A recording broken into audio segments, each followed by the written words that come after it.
கன்னிராசிக்காரர்களே, ஒரு நிமிஷம் கவனிங்க. இந்த வீடியோவை நீங்க தவற விட்டீங்கன்னா, நீங்க எதிர்பார்க்காத ஒரு விஷயம் நடக்கலாமுங்க.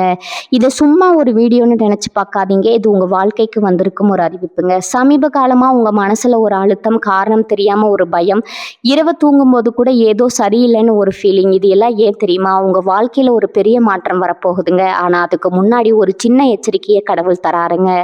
நீங்க இத கவனிக்காம விட்டீங்கன்னா, ஒரு வாய்ப்பு கைவிடப்படலாமுங்க. அல்லது ஒரு உறவு, ஒரு பண விஷயம் உங்க கையில இருந்தே நழுவி போகலாமுங்க. ஆனா பயப்படாதீங்க, இதுக்கு ஒரு வழி இருக்குதுங்க. இன்னும் நேரம் இருக்குதுங்க. இப்போ உங்க மனசுல இருக்கிற அந்த ஒரு பெரிய கவலையை நினைச்சுக்கிட்டு கடவுள் எனக்கு துணைன்னு கமெண்ட்ல எழுதுங்க. அந்த ஒரு நம்பிக்கை உங்க பாதையை மாற வைக்குமுங்க. இன்னும் நீங்க நம்ம சேனலை சப்ஸ்கிரைப் பண்ணலைன்னா இப்பவே பண்ணுங்க. ஏன்னா இந்த மாதிரி எச்சரிக்கைகள் எல்லாம் எல்லாருக்கும் கிடைக்காதுங்க. வாங்க உங்க வாழ்க்கையை மாற்றக்கூடிய அந்த ரகசியத்தை இப்பவே தெரிஞ்சுக்கலாமுங்க. நண்பர்களே, உங்கள் ராசி கன்னி ராசியா? உங்களை பார்க்கும்போது மற்றவர்கள் வியக்கிறார்களா? உங்கள் அறிவாற்றலுக்கும் நேர்த்தியான செயல்களுக்கும் பின்னால ஒரு மிகப்பெரிய ரகசியம் ஒளிந்திருக்குதுங்க. இந்த பிறவியில நீங்க இப்படி இருப்பதற்கு உங்கள் முற்பிறவிதான் காரணம்னு அகத்தியர் பெருமான் தனது நாடி ஜோதிடத்துல சொல்லி இருக்கிறாருங்க. நீங்க முற்பிறவியில ஒரு சாம்ராஜ்யத்தை ஆண்ட ராஜாவா அல்லது அதிகாரமிக்க ராணியா? உங்கள் ஆன்மாவின் ரகசியத்தை இந்த வீடியோவில் விரிவா பார்ப்போமுங்க. புதன் பகவான தனது ராசிநாதனா கொண்ட கன்னிராசி அன்பர்களே, உங்கள் ராசியின் இயல்பு என்பது ஒரு மகா சமுத்திரம் போன்றதுங்க. காலபுருஷ தத்துவப்படி 6வது ராசியா வரும் கன்னி அறிவின் இருப்பிடமாகவும் ஆற்றலின் பிறப்பிடமாகவும் திகழுதுங்க.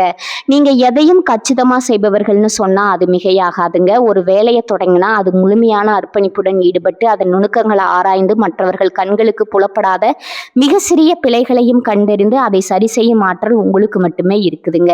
இது ஏதோ தற்செயலா இந்த பிறவியில உங்களுக்கு அமைந்த பண்பு அல்லங்க. முற்பிறவியில நீங்க வகித்த உயரிய பதவியின் எச்சமே இந்த துல்லியமான அணுகுமுறைங்க. கன்னிராசிக்காரர்களின் மூளை ஒரு மின்னல் வேக கணினியை போல செயல்படுமுங்க. புதன் பகவான் வித்தைக்கும் புத்திக்கும் காரகர் என்பதால உங்களுக்கு இயல்பாகவே எதையும் பகுப்பாய்வு செய்யும் திறன் அதிகமுங்க. ஒரு செயலை செய்வதற்கு முன்னால அதன் சாதக பாதகங்களை 1000 முறை சிந்திப்பீங்க. உங்க பேச்சுல ஒரு நிதானமும் தெளிவும் இருக்குமுங்க. தேவையற்ற வார்த்தைகளை தவிர்த்து சொல்ல வேண்டியதை சுருக்கமாகவும் ஆழமாகவும் சொல்லும் கலை உங்களுக்கு கைவந்த கலைங்க. மற்றவர்கள் குழப்பத்தில் ஆழ்ந்திருக்கும் வேளையில நீங்க மட்டும் அமைதியா இருந்து அந்த பிரச்சனைக்கான தீர்வை மிக எளிதா கண்டடைவீங்க. உங்க ராசியின் மிகப்பெரிய பலமே உங்க பொறுமை தாங்க. கடினமான உழைப்புக்கு நீங்க ஒருபோதும் அஞ்சுவதில்லைங்க. ஒரு சிற்பி எப்படி ஒரு கல்லை செதுக்கி அழகான சிலையா மாற்றுகிறாரோ அது போல நீங்க எடுத்துக்கொண்ட எந்த ஒரு காரியத்தையும் செதுக்கி சிறப்பா முடிப்பீங்க. கன்னிராசி என்பது நிலராசியாகுமுங்க. நிலத்தை போலவே நீங்க பொறுமைசாலியாகவும் யதார்த்தமானவராகவும் இருப்பீங்க. கற்பனை உலகில மிதப்பதை விட தரைமட்டத்துல நின்று உண்மையை ஆராய்வதே உங்கள் பாணிங்க. மற்றொரு சிறப்பம்சம் என்னவென்றால் கன்னிராசியினர் இயற்கையிலேயே தூய்மையை விரும்புவீங்க. உங்கள் சுற்றுப்புறம் மட்டுமின்றி உங்கள் எண்ணங்களும் தூய்மையாக இருக்க வேண்டும்னு விரும்புவீங்க. ஒழுக்கமான வாழ்க்கை முறை, நேர்த்தியான உடை, மற்றவர்களுக்கு மரியாதை அளிக்கும் குணம் ஆகியவை உங்கள் ஒரு முழுமையான மனிதரா காட்டுதுங்க. ஒரு அரண்மனையில அமைச்சராகவோ அல்லது கணக்கதிகாரியாகவோ முற்பிறவியில இருந்திருந்தா இப்போது உங்களுக்கு திட்டமிடுதல் பெரும் ஆர்வம் இருந்திருக்குமுங்க. காலையில எழுந்ததிலிருந்து இரவு உறங்கும் வரை ஒவ்வொரு நிமிடத்தையும் பயனுள்ளதா மாற்ற வேண்டும்ங்கிற உந்துதல் உங்களுக்குள்ள எப்போதும் ஓடிக்கொண்டே இருக்குமுங்க. உங்களிடம் இருக்கும் நுணுக்கமான கவனிப்பு திறன் வியக்கத்தக்கதுங்க. ஒரு கூட்டத்துல நீங்க அமைதியா அமர்ந்திருந்தாலும் அங்கு நடக்கும் ஒவ்வொரு அசைவையும் உங்கள் கண்கள் பதிவு செய்து கொண்டே இருக்குமுங்க. யார் உண்மை பேசுகிறார்கள், யார் நடிக்கிறார்கள் என்பதை உங்கள் உள்மனம் சற்றென்று கணித்து விடுமுங்க. இந்த உள்ளுணர்வு என்பது பல பிறவிகளா தொடருங்க. ஆண்மை ஞானத்தின் வெளிப்படணுங்க. கன்னிராசியினர் மற்றவர்களுக்கு உதவி செய்வதில் அள்ளி கொடுக்கும் குணம் கொண்டவங்க. ஆனா அதை விளம்பரப்படுத்தி கொள்ள உங்களுக்கு பிடிக்காதுங்க. மற்றவர்களின் துன்பத்தை போக்க நீங்க எடுக்கும் முயற்சிகள் அனைத்தும் மிக ரகசியமாகவும் கண்ணியமாகவும் இருக்குமுங்க. சேவை மனப்பான்மை உங்கள் ரத்தத்திலே உரிய ஒன்றுங்க. ஒரு நிர்வாகத்தை சீரமைப்பதில் உங்களுக்கு நிகர் நீங்களேங்க. குழப்பமான சூழலை சீர் செய்து அதை ஒரு நேர்கோட்டில் கொண்டு வரும் வித்தை உங்களுக்கு தெரியுமுங்க. உடல் ஆரோக்கியத்திலும் நீங்க அதிக கவனம் செலுத்துவீங்க. உங்கள் உணவு பழக்கம், உடற்பயிற்சி என அனைத்திலும் ஒரு கட்டுக்கோப்பு பின்பற்றுவீங்க. இந்த நேர்த்தி தான் உங்களை மற்ற ராசிகளிடமிருந்து தனித்து காட்டுதுங்க. கன்னி ராசியின் ராசி என்பதால ஆண்களா இருந்தாலும் சரி, பெண்களா இருந்தாலும் சரி, அவர்களிடம் ஒரு மென்மையான போக்கும் அதே சமயம் உறுதியான முடிவெடுக்கும் திறனும் கலந்திருக்குமுங்க. நீங்க ஒரு விடயத்த அணுகுமுறை என்பது விஞ்ஞான பூர்வமானதுங்க. எதையும் ஆதாரம் இல்லாம நம்ப மாட்டீங்க. ஏன், எதற்கு, எப்படிங்கிற கேள்வி உங்க அறிவின் திறவுகோள்களை இந்த தேடல் தான் உங்களை ஒரு சிறந்த மேதையா மாற்றிருக்குமுங்க. கலைத்துறையா இருந்தாலும் சரி, வணிகத்துறையா இருந்தாலும் சரி, நீங்க கால் பதிக்கும் இடத்துல உங்க முத்திரை பதிப்பீங்க. உங்க நேர்மை உங்கள் மிகப்பெரிய சொத்துங்க. கொடுத்த வாக்க காப்பாற்ற எதையும் இழக்க துணியும் உங்கள் குணம் உங்களுக்கு பல நண்பர்களையும் விசுவாசிகளையும் பெற்று தருமுங்க. உங்க முற்பிறவி பயனாகவே உங்களுக்கு தலைமை பண்பு இயல்பாகவே வந்திருக்குமுங்க. ஒரு கூட்டத்தை வழிநடத்துவதும் அவர்களுக்கு தெளிவான பாதையை காட்டுவதும் உங்களுக்கு எளிதான காரியமுங்க. அதிகாரத்துல இருக்கும்போது கர்வப்படாம அந்த அதிகாரத்தை பொது நன்மைக்காக பயன்படுத்தும் பக்குவம் கொண்டவங்க நீங்க. உங்க ராசியின் குறியீடு ஒரு கன்னிப்பெண் கையில கதிர்களை ஏந்திருப்பது போல அமைந்திருக்குமுங்க. இது செழிப்பையும் உழைப்பின் வெற்றியையும் குறிக்குதுங்க. வாழ்க்கையில எத்தனை தடைகள் வந்தாலும் அவற்றை ஒரு சவாலா ஏற்றுக்கொண்டு வெற்றி பெறுவீங்க.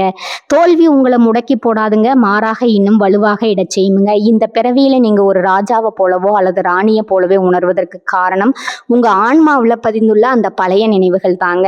உங்க அறிவாற்றல் என்பது முற்பிறவி தவம்ங்க. உங்க உழைப்பு என்பது இந்த பிறவிக்கான வெற்றி பாதைங்க. கன்னிராசியில பிறந்த நீங்க உண்மையிலேயே ஒரு அதிசய பிறவிதாங்க. உங்க வாழ்வில ஒவ்வொரு அடியும் ஒரு வரலாற்று சாதனைக்கான தொடக்கமே. அகத்திய மாமுனிதர் தனது ஞான பெருக்கில கன்னிராசினரை பற்றி குறிப்பிடும்போது அவர்களின் ஆன்மா சுமந்து வரும் அந்த பழைய அரச வம்சத்து நினைவுகளை பற்றி மிக தெளிவா விளக்கியிருக்கிறாருங்க. கன்னிராசியில பிறந்த பெரும்பாலானவர்கள் முற்பிறவியில ஒரு சாதாரண மனிதராக வாழ்ந்திருக்க வாய்ப்பே இல்லைங்க. நீங்க ஒரு பெரும் நிலப்பரப்பை தனது ஆளுகைக்கு கீழ் வைத்திருந்த பேராற்றல் மிக்க மன்னர்களாகவோ அல்லது ஒரு தேசத்தின் தலையெழுத்தையே மாற்றியமைத்து அறிவு கூர்மை கொண்ட அரசியாராகவோ இருந்திருக்க கூடுமுங்க. உங்க ஒவ்வொரு அசைவிலும் பேச்சிலும் இப்போதும் அந்த தழும்புகள் மறைந்து கிடக்குமுங்க. ஏன், உங்களுக்கு தெரியாமலேயே ஒரு கம்பீரம் உங்களை சுற்றி எப்போதும் நிலவுங்கிறது எப்போதாவது யோசிச்சிருக்கீங்களா? ஒரு கூட்டத்துல நீங்க நுழையும் போது உங்களை அறியாமலேயே மற்றவர்கள் உங்களுக்கு ஒரு மரியாதை தருகிறாங்க. ஏன்னா அது உங்கள் ஆன்மாவில் பதிந்துள்ள அந்த சிம்மாசனத்தின் நிழலாகுமுங்க. அன்று நீங்க உயரமான பீடத்தில் அமர்ந்து ஆயிரக்கணக்கான மக்களுக்கு தீர்ப்பு வழங்கிங்க. அந்த அதிகாரம் இப்போதும் உங்க கண்கள்ல ஒரு மின்னலா தெரியுங்க. முற்பிறவியில நீங்க ஒரு நாட்டின் சட்டத்திட்டங்களை வகுத்தவர் என்பதாலதான் இந்த பிறவியிலும் எதையும் ஒரு நெறிமுறைப்படி மிக துல்லியமா செய்ய வேண்டும்னு துடிக்கிறீங்க.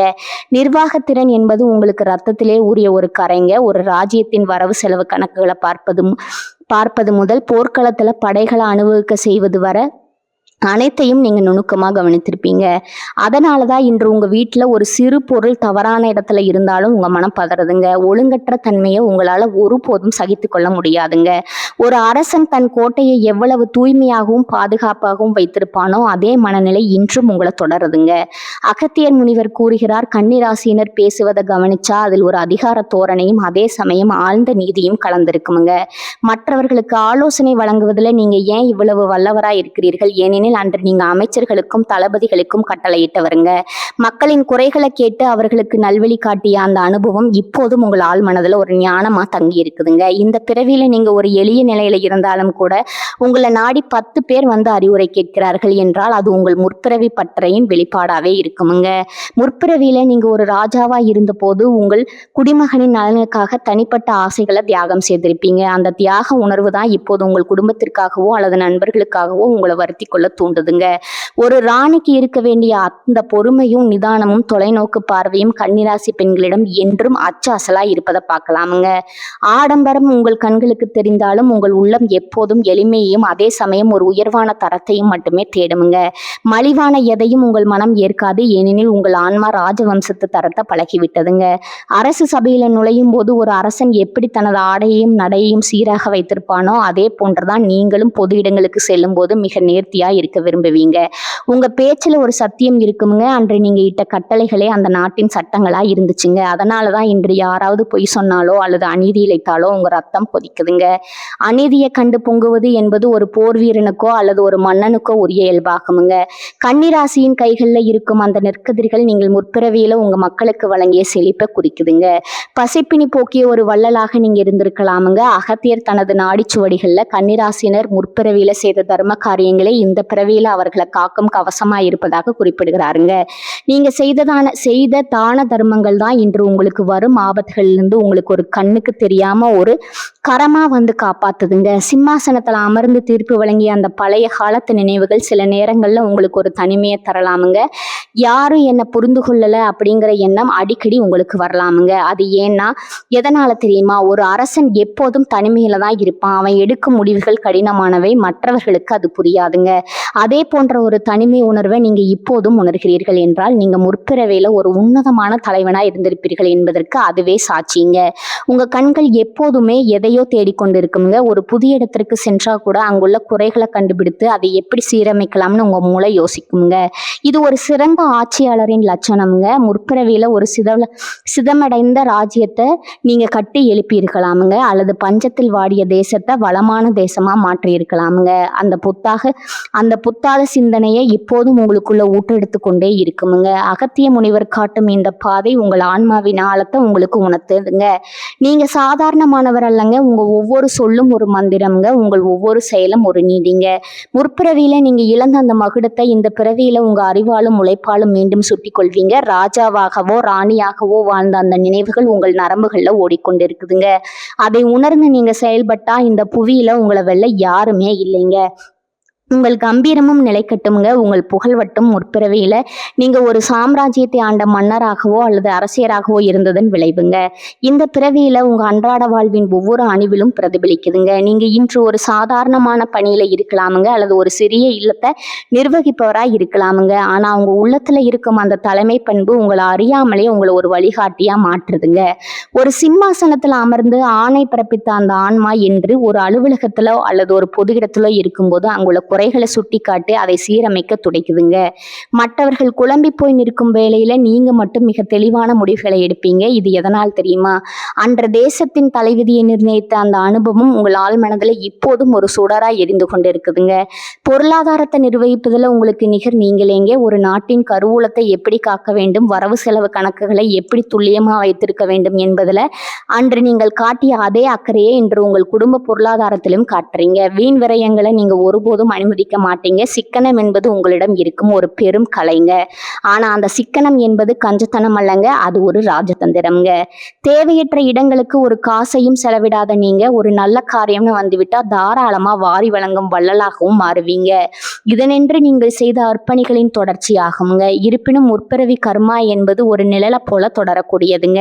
அன்று நீங்க ஒரு ஆட்சியாளராக இருந்த போது சில கடினமான முடிவுகளை எடுத்திருக்கலாமுங்க. ஒரு நாட்டின் நலனுக்காக சிலர் தண்டித்து இருக்கலாமுங்க, அல்லது சிலரின் கோபத்திற்கு ஆளாகியும் இருக்கலாமுங்க. அந்த முற்பிறவி வினைகளின் தாக்கத்தால இந்த பிறவியில நீங்க சில போராட்டங்களை சந்திக்க நேரிடுதுங்க. குறிப்பா நீங்க மற்றவர்களுக்கு எவ்வளவோ நன்மைகளை செய்தாலும் அவர்கள் உங்களை புரிந்து கொள்ளாம முதுகுக்கு பின்னால பேசுவதையோ அல்லது உங்களுக்கு எதிராக செயல்படுவதையோ நீங்க கவனித்திருப்பீங்க. ஒரு மன்னன் எப்போதுமே புகழ்ச்சிகளையும் இகழ்ச்சிகளையும் சமமா சந்திக்க வேண்டி இருக்குமுங்க. அதே நிலைதான் இன்றும் உங்களுக்கு தொடருதுங்க. நீங்க உண்மையா இருந்தாலும் உலகம் உங்களை சந்தேக கண்ணோடு பார்ப்பது உங்கள் முற்பிறவி சுமையின் ஒரு பகுதியே ஆகுமுங்க. உறவுகளுக்குள்ள ஏற்படும் சிக்கல்கள் கூட உங்கள் முற்பிறவி தாக்கத்தினால இருக்கலாமுங்க. அன்று நீங்க ஒரு அதிகாரமிக்க இடத்துல இருந்த போது உங்க சொல்லே சட்டமாக இருந்ததுங்க.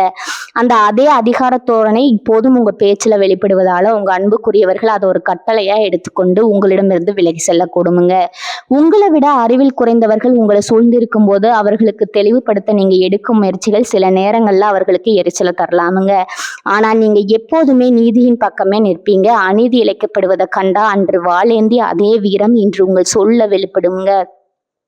உங்க உடல் நலத்துல கூட ஒரு விசித்திரமான தன்மை இருக்குமுங்க. ராஜவம்சத்தினர் உண்ணும் உணவிலும் தங்கும் இடத்திலும் எவ்வளவு சுத்தத்தையும் நேர்த்தியையும் எதிர்பார்க்கிறார்களோ அதே போன்ற ஒரு நுணுக்கமான எதிர்பார்ப்பு உங்களிடம் இப்போது இருக்குமுங்க. ஒரு சிறு அசுத்தத்தை கூட உங்களுடைய உடல் ஏற்க மறுக்குமுங்க. இது உங்கள் ஆன்மா பழகி போன அந்த உயர்வான வாழ்வியலின் அடையாளம் ஆகுமுங்க. சில நேரங்கள்ல காரணமே இல்லாம உங்களுக்கு ஒரு மன அழுத்தம் அல்லது ஒரு பாரம் தோன்றுமுங்க. அது வேறொன்றும் இல்லைங்க. அன்று ஒரு தேசத்தின் பாரத்தை சுமந்த உங்க ஆன்மா இன்றும் ஏதோ ஒரு பெரிய பொறுப்பை தேடி அலையுதுங்கிறது அறிகுறிங்க. நண்பர்களே, கன்னிராசியில் பிறந்த நீங்க இந்த பிறவியில் சந்திக்கும் ஒவ்வொரு சவாலும் உங்களை பக்குப்படுத்தவே வந்திருக்குதுங்க. முற்பிறவியில நீங்க செய்த தவங்கள் உங்களுக்கு தடையற்ற அறிவை தந்துருக்குங்க. அதே சமயம் அன்று அறியாமல் செய்த பிழைகள் இன்று தடைகளா உங்களுக்கு வந்திருக்குமுங்க. ஆனா கவலைப்படாதீங்க. ஒரு தேர்ந்த போர் வீரன் எப்படி களத்துல நின்று போரிட்டு வெற்றி பெறுவானோ அதே போன்று நீங்க உங்க மதியுகத்தால இந்த தடைகளை உடைத்தெறிவீங்க.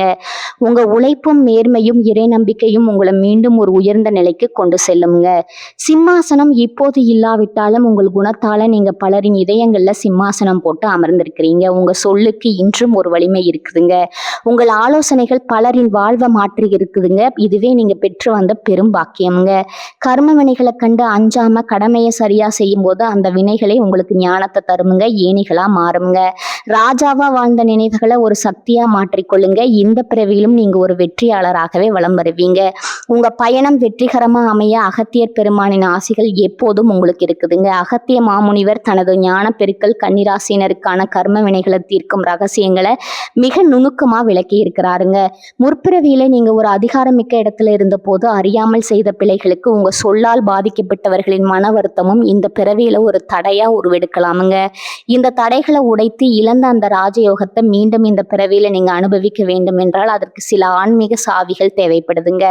அந்த சாவிகளின் முதன்மையானது அறம் செய்தல், அறம் செய்ய விரும்பு என்பதற்கு இணங்க நீங்க செய்யும் தர்மம் உங்கள் தலைமுறையை காக்கும் கவசமா மாறுங்க.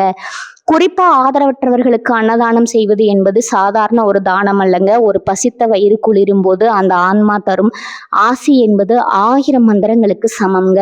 முற்பிறவியில நீங்க ஒரு நாட்டு ஆண்ட மன்னரா இருந்த போது உங்களுடைய தேசத்து மக்கள் பசியின்றி வாழ்வதை உறுதி செய்திருப்பாங்க.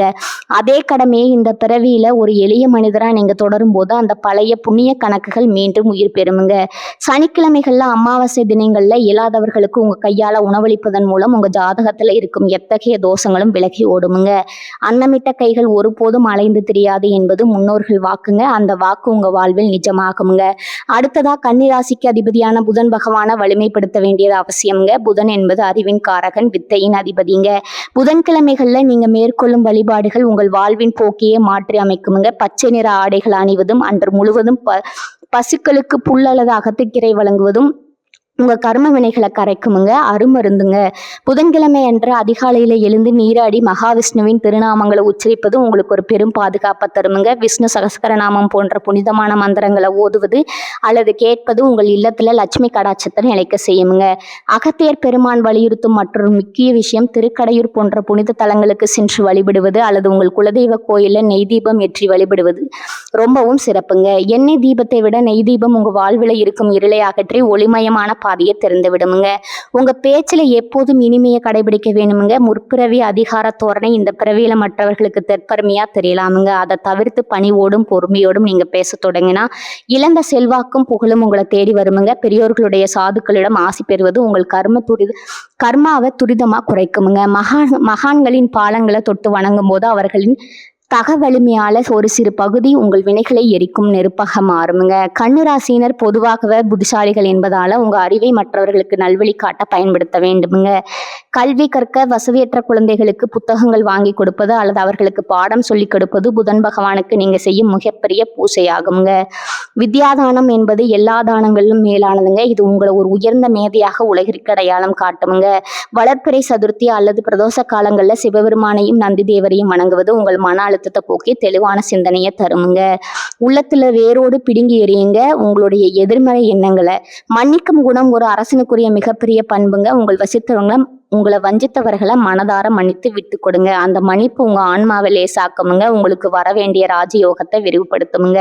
உங்க வீட்டுல ஒரு சிறிய செடி வளர்ப்பது அல்லது மரம் நடுவது கூட கன்னிராசிக்குரிய பரிகாரங்கள்ல உண்டுங்க. நிலராசியான உங்களுக்கு மண்ணோடு தொடர்பு இருப்பது உங்கள் ஆற்றல் அதிகரிக்குமுங்க. இயற்கையாகவே நேசிப்பதும் நீர்நிலைகளை பாதுகாப்பதும் கூட ஒரு வகையான வழிபாடுங்க. இந்த சிறு சிறு மாற்றங்கள் உங்க வாழ்க்கையில மிக பெரும் அதிர்ஷ்டத்தை தேடி தடுமுங்க. ராஜயோகம் என்பது ஏதோ ஒரு இடத்துல ஒளிந்திருக்கு இல்லைங்க. அது உங்க தர்மத்திலும் நேர்மையிலும் இறை நம்பிக்கையிலும் குடிக்கொண்டிருக்குதுங்க. நம்பிக்கையோடு செயல்படுங்க. வெற்றி உங்கள் வசம் வருமுங்க. கன்னிராசினரே, உங்க கையில இப்போது செங்கோல் இல்லாவிட்டாலும் உங்கள் அறிவும் நேர்மையும் தான் உங்கள் கிரீடம்ங்க. நீங்க செய்யும் ஒவ்வொரு நல்ல காரியமும் உங்கள் முற்பிறவி ராஜ சிம்மாசனத்தை நோக்கி உங்களை அழைத்து செல்லுங்க. நீங்க பிறப்பால ஒரு வெற்றியாளர் என்பதை ஒருபோதும் மறக்காதீங்க. உங்க வாழ்வில் நடந்த ஏதாவது ஒரு அதிசயம் உங்கள் முற்பிறவியை நினைவூட்டுறதாங்கிறத அதை கீழே கமெண்ட்ல சொல்லுங்க. கன்னிராசிக்காரர்களே, இந்த வீடியோவை இவ்வளவு நேரம் முழுசா பார்த்ததுக்கு ஒரு அர்த்தம் இருக்குதுங்க. நீங்க வாழ்க்கையை சும்மா வாழ்ந்துட்டு போறவங்க இல்ல, ஒரு இலக்கை கொண்டு வாழ்க்கையை வாழ்றவங்க. சில நேரம் வாழ்க்கை உங்களை சோதிச்சிருக்கலாமுங்க, சில விஷயங்கள் நம்ம கையில இருந்தும் நழுவி போயிருக்கலாமுங்க. அதனால நீங்க மனசு உடைஞ்சு போன நேரங்களும் இருக்குமுங்க. ஆனா ஒரு விஷயம் மறந்துடாதீங்க, அந்த ஒவ்வொரு அனுபவமும் உங்களை உருவாக்கி இருக்குதுங்க. இன்னைக்கு நீங்க எவ்வளவு ஸ்ட்ராங்கா இருக்கீங்கன்னா அது அந்த கஷ்டங்களால தாங்க. இப்ப நீங்க நிக்கிற இந்த நிலை ஒரு முடிவு இல்லைங்க, அது ஒரு பவர்ஃபுல்லான ஸ்டார்டிங் பாயிண்ட்டுங்க. ஜோதிடம் என்ன சொல்லுது தெரியுமா? உங்க வாழ்க்கை மெதுவா ஒரு நல்ல பாதைக்கு திரும்புதுங்க. நீங்க எதிர்பார்த்த அந்த மாற்றம் அதிக தூரத்துல இல்லைங்க. ஆனா அந்த மாற்றத்தை அனுபவிக்கணும்னா ஒரு விஷயம் மட்டும் தேவைங்க. அதுதான் உங்க நம்பிக்கைங்க. நீங்க உங்களை நம்பணும், உங்க முடிவுகளை நம்பணும், உங்க பாதையை நம்பணுங்க. ஏன்னா நீங்க நம்புற அளவுக்கு தான் வாழ்க்கை உங்களுக்கு திரும்ப கொடுக்குமுங்க. இப்ப இருந்து என்ன ஆகுமோன்னு பயப்படுறதை விட்டுட்டு என்னால முடியுமான்னு நம்ப ஆரம்பிங்க. என்னால முடியும்னு நம்ப ஆரம்பிங்க. அந்த ஒரு மாற்றம் உங்க வாழ்க்கையை முழுக்க மாற்றுமுங்க. நீங்க தோல்வியை பார்த்தவங்க இல்ல, நீங்க கத்துக்கிட்டவங்க. நீங்க தள்ளப்பட்டவங்க இல்ல, நீங்க மேல ஏறுற வழியில இருக்கிறவங்க. இப்ப ஒரு நிமிஷம் கண்களை மூடுங்க. உங்க வாழ்க்கை எப்படி இருக்கணும்னு நீங்க நினைக்கிறீங்களோ அந்த காட்சியை மனசுல நினைச்சு பாருங்க. அது சாத்தியம் இல்லைன்னு யாரும் சொல்ல முடியாதுங்க. ஏன்னா அந்த சக்தி உங்களுக்குள்ள இருக்குதுங்க. ஜோதிடம் உங்களுக்கு வழிகாட்டுதுங்க. ஆனா அந்த வழியில நடக்கிற சக்தி, தைரியம், முடிவு அது முழுக்க முழுக்க உங்க கையில தான் இருக்குதுங்க. இப்ப இருந்து ஒரு முடிவு எடுத்துடுங்க. என்ன நடந்தாலும் நான் முன்னேறி போவேன்னு, என்ன தடைகள் வந்தாலும் நான் நிக்க மாட்டேன்னு, என் வாழ்க்கையை நான் மாற்றுவேன். இந்த முடிவை எடுத்த அந்த நிமிஷத்துல இருந்து உங்க வாழ்க்கை மாற ஆரம்பிச்சிருக்குங்க. நம்பிக்கையோட இருங்க, பாசிட்டிவா நினைச்சுக்கோங்க. நீங்க டிசர்வ் பண்ற அந்த சந்தோஷம், வெற்றி, அமைதி அது உங்களை கண்டிப்பா தேடி வருங்க. கன்னிராசிக்காரர்களே, நீங்க சாதிக்க பிறந்தவர்கள், நீங்க ஜெயிக்க பிறந்தவர்கள். நல்லதே நடக்குமுங்க, நிச்சயமா நடக்குமுங்க. வாழ்க வளமுடன். நன்றி, வணக்கம்.